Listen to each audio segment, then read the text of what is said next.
இப்போ நம்ம கடைசி நாட்கள்ல தான் வாழ்ந்து கொண்டு இருக்கிறோம்.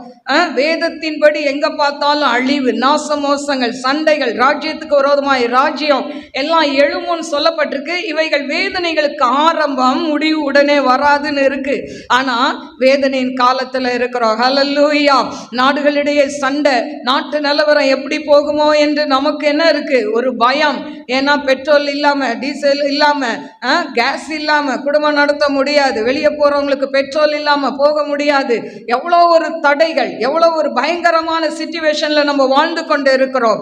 ஆனால் எனக்கு அருமையான தேவ பிள்ளைகளை, பிசாசுக்கு தெரியும் இன்னும் கொஞ்ச நாள் தான் இருக்கு, இவங்களெல்லாம் என்ன பண்ணிடணும், நம்ம வலைக்குள்ள கொண்டு வந்துடணும்னு சொல்லி பல விதத்துல நம்ம வாழ்க்கையில நமக்கு என்ன பண்றான்? பிரச்சனைகளை, போராட்டங்களை கொடுக்கறான். ஏன்? உன் குடும்பம் நல்லா இருந்தா, கணவன் மனைவி அன்பா இருந்தா, நீங்க என்ன பண்ணுவீங்க? நல்ல ஆண்டவரை துதிப்பீங்க, ஆண்டவருக்குன்னு ஊழியம் செய்வீங்க, ஆண்டவருக்குன்னு நீங்க என்ன பண்ணுவீங்க? ஏதாவது ஒண்ணு செய்வீங்க. அதனாலதான் இன்னைக்கு குடும்பத்துல பிரச்சனையை பிசாசானவன் முதலாவது கொண்டு வருகிறான். கணவன் மனைவிக்குள்ள ஒரு அண்டர்ஸ்டாண்டிங் இல்லாத ஒரு வாழ்க்கையை கொண்டு வர்றதுக்கு காரணம் என்னன்னா, அங்க தொட்டாதான் நீங்க என்ன பண்ணுவீங்க? உடஞ்சி போவீங்கன்னு நல்லாவே தெரியும்.